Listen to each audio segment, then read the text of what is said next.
Bueno, buenos días. El día de hoy vamos a conversar sobre los orígenes de la planificación moderna o la planificación tecnocrática que también conocemos, digamos, a toda la serie de esfuerzos que se fueron produciendo en el tema de la planificación del territorio a lo largo del siglo XX. Nos interesa reconocer cuatro grandes tradiciones, llamémosle así, o cuatro grandes escuelas o líneas que explican cómo evoluciona la planificación del territorio a lo largo del siglo XX. Hay que recordar que la planificación entonces es una disciplina relativamente joven. Claro, tiene orígenes remotos que podríamos trazar incluso a las primeras ciudades planificadas que tienen su origen en civilizaciones antiguas, por ejemplo, como Mesopotamia o Grecia. Sin embargo, hablamos de planificación como una disciplina pues hasta en el siglo XX. Podemos trazar entonces, como decíamos, estos cuatro grandes líneas o puntos de partida que explican el desarrollo de toda la disciplina.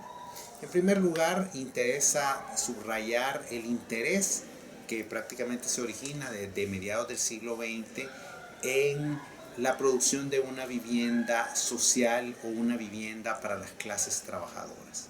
Esto tiene una explicación en la revolución industrial y en el profundo crecimiento de las ciudades europeas a lo largo del siglo XIX como parte de esa experiencia, digamos, de industrialización.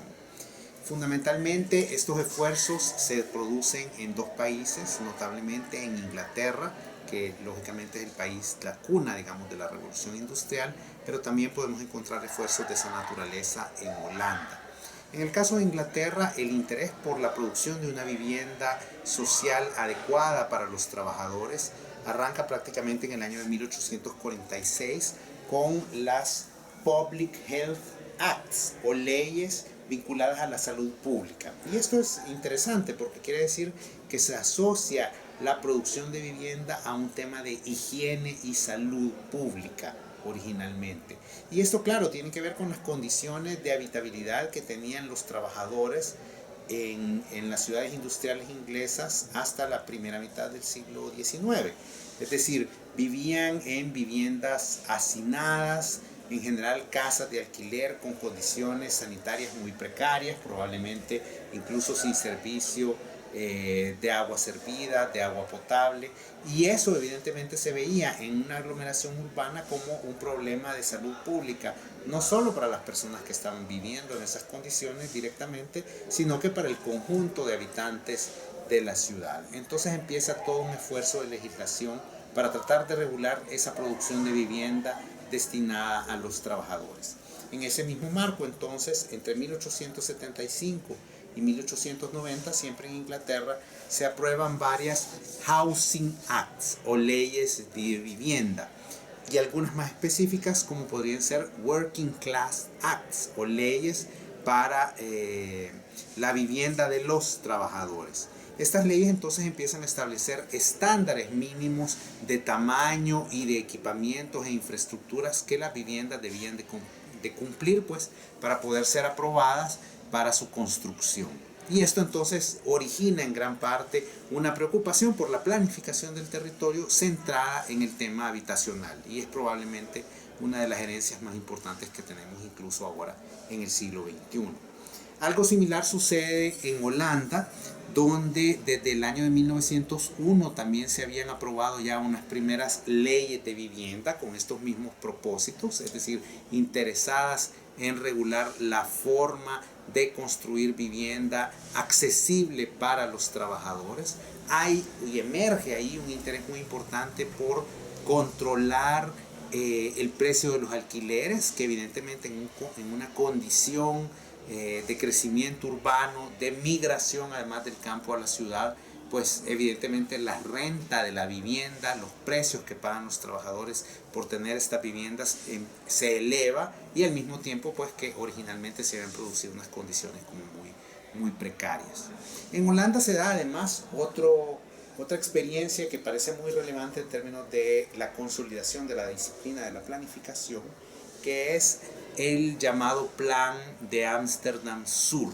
Este es un plan físico de expansión de la ciudad de Ámsterdam, de la capital de Holanda, hacia el sur, y que tiene como punto muy original que se realiza con una intención clara de proveer vivienda social a los trabajadores. Es decir, estamos hablando de un ensanche de ciudad, de un crecimiento de ciudad, pero que no está dirigido, digamos, como típicamente se había hecho hasta el siglo XIX, a, digamos, los grupos de ingresos medios o de ingresos altos de la ciudad, sino que hay por primera vez una planificación explícita dirigida hacia los trabajadores. Y este plan de Ámsterdam Sur, obra de un arquitecto importante además en la historia de la arquitectura, en la transición, digamos, hacia la arquitectura moderna, que es Verlaje.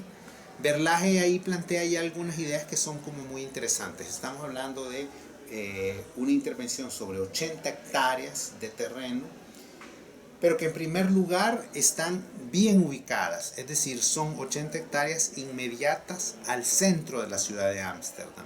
Y esto permite que efectivamente esta gran área urbana nueva pueda tener ciertas cualidades. En primer lugar, de buena localización. En segundo lugar, de no tapizar, digamos, 80 hectáreas exclusivamente de vivienda, sino de que incorporar dentro de la misma planificación elementos como pueden ser los equipamientos sociales, de educación, de salud, notablemente, pero también espacios públicos, es decir, reservar espacios, un área importante para esas facilidades, digamos, comunes que la vivienda necesita. Y de esa manera, de hecho, en Holanda va a comenzar una tradición muy importante, que incluso la podemos encontrar hasta el día de hoy, de intervención en la ciudad para favorecer a la vivienda social y de alguna manera tener un sentido de inclusión de los grupos de menores ingresos. Y esto, como decíamos entonces, empieza a ser un sello distintivo de los ejercicios de planificación territorial ya en el siglo XX. Unos años después, en 1919, en Inglaterra, se aprueba además lo que ellos llaman la Town Planning Act, o si lo tradujéramos literalmente, una ley de planificación de ciudades o de asentamientos, que justamente ya trata de poner en orden no solo la producción de vivienda, como las leyes anteriores, sino que la producción de ciudad. ¿Qué normas, qué estándares debe de seguir la producción de ciudad, en este caso en Inglaterra? Y así pues nace una de las primeras tradiciones de planificación en el siglo XX en el mundo occidental. La segunda tradición se origina en América, particularmente en Estados Unidos. En Estados Unidos, o en la ciudad de Nueva York específicamente, en 1916, es decir, prácticamente al mismo tiempo, se aprueba la primera zonificación de uso del suelo en una ciudad. Es decir, la ciudad de Nueva York aprueba una ordenanza que regula la manera en que las parcelas dentro del ámbito urbano de Nueva York deben de ser utilizadas, y con una serie de reglas para definir en el espacio, en el territorio de la ciudad, donde se ubican, por ejemplo, los usos residenciales, los usos comerciales y sobre todo los usos industriales. La zonificación tiene, digamos, como una preocupación fundamental, y está motivada, hay que decirlo, por la protección de los usos residenciales. Es decir, los lugares donde habitan las personas, y hay que decirlo, sobre todo las personas de ingresos más altos, que evidentemente en una ciudad como Nueva York son personas obviamente de muchísimos recursos y que ya han comenzado a localizarse en ciertas áreas específicas de la ciudad. En el caso de Nueva York, particularmente alrededor de la Quinta Avenida, o de lo que incluso ahora se conoce como el Midtown de Manhattan. Es un lugar como muy privilegiado, y la zonificación lo que está haciendo es realmente proteger a esas familias de que sus lugares de residencia no puedan ser invadidos o no puedan ser disputados por otros usos, sobre todo los usos que se consideran peligrosos, como pueden ser a veces los usos industriales, que evidentemente por sus actividades pues pueden poner en peligro a los usos residenciales si son muy inmediatos, digamos, si son vecinos. Pero también hay que decirlo, busca proteger estos usos residenciales privilegiados de otros usos residenciales, es decir, de otras formas de ocupación habitacional que no se desean, digamos. En este caso, fundamentalmente, vivienda para grupos de ingresos menores o incluso en el contexto de Estados Unidos, vivienda para grupos raciales diferentes, notablemente para los negros o para los migrantes orientales o incluso algunos migrantes europeos en ese momento. Entonces la zonificación nace, digamos, con un prejuicio, si se quiere así, muy elitista, ¿verdad? Es excluir otros usos de aquellas zonas donde viven las personas de más altas capacidades económicas. Sin embargo, digamos, a este prejuicio elitista que, digamos, sigue marcando muy fuertemente todas las actividades de zonificación de usos del suelo o de zoning, por la palabra que se ocupa en inglés, corresponde también otro principio que nos parece importante, digamos, dentro de la tradición de la planificación. Y es que literalmente se establece que el Estado tiene derecho a proteger el bien común, el bien de la ciudad, regulando las actividades de los privados en sus propiedades. Es decir, aquí se establece esa relación por primera vez de una forma muy explícita entre el poder del Estado y el derecho de propiedad privada. El Estado tiene derecho a regular la propiedad privada si es en aras de proteger el bien común. Y en el caso de Estados Unidos esto no deja de ser una regulación como muy crítica, que es disputada de hecho en el órgano judicial. Se va a demandas, ¿verdad? Se demanda a la ciudad porque se considera que con esto se está violando un principio constitucional como es el derecho de propiedad, y todo esto termina llegando incluso hasta la Corte Suprema de Justicia de Estados Unidos, que en un fallo histórico en 1926 declara que efectivamente el Estado, a través de los municipios en este caso, tiene derecho a regular la propiedad privada del suelo de esta manera. Es decir, que es válido que en nombre del bien común se regulen las actividades de los privados. Y esto seguirá siendo de ahí en adelante una disputa constante, digamos, entre el Estado y los privados sobre hasta qué punto se debe de llegar en la regulación. En esa regulación original, pues una regulación puramente de los usos del suelo, pero a medida se va desarrollando la disciplina, estas regulaciones llegarán a elementos mucho más detallados, que incluso a veces tienen que ver con el diseño de las edificaciones, con las alturas de las edificaciones, con la manera en la que se le debe dar mantenimiento a las edificaciones, con las contribuciones que los proyectos deben hacer al bienestar general de la ciudad, como puede ser a través de parques, áreas verdes o espacios públicos. Y digamos, toda esa tradición se fundamenta, digamos, en estos principios que establece originalmente en 1916, hace 99 años, la zonificación de los usos del suelo. La tercera tradición es una tradición más cercana todavía al ámbito urbanístico y tiene que ver con lo que llamamos el urbanismo moderno o el urbanismo funcional. Probablemente los que tenemos un antecedente de estudios de arquitectura, digamos, nos sentimos más identificados con estas propuestas que se originan en los años 20 a partir de las propuestas de Le Corbusier. Le Corbusier, maestro de la arquitectura moderna, de hecho salta a la celebridad, vamos a decir, internacionalmente, no tanto por sus propuestas de arquitectura todavía en este momento, en los años 20, sino que justamente por sus propuestas urbanísticas. Le Corbusier hace tres grandes planteamientos: el de la ciudad contemporánea en 1922, el de la Ville Radieuse o la ciudad radiante en 1924 y finalmente el plan vecino, el plan voisin en París en 1925. ¿Y qué es lo que hace Le Corbusier en estas tres grandes propuestas? Pues introduce realmente como cuatro grandes ideas que subsistirán también con mucha fuerza en la planificación desde aquel momento. En primer lugar, decimos que es un urbanismo funcional porque Le Corbusier quiere entender la ciudad justamente a partir de sus grandes funciones. Y él identifica cuatro grandes funciones. La función de habitar, es decir, todo lo que tiene que ver con la vivienda. La función de trabajar, y esto tiene que ver con usos fundamentalmente comerciales, institucionales, e industriales.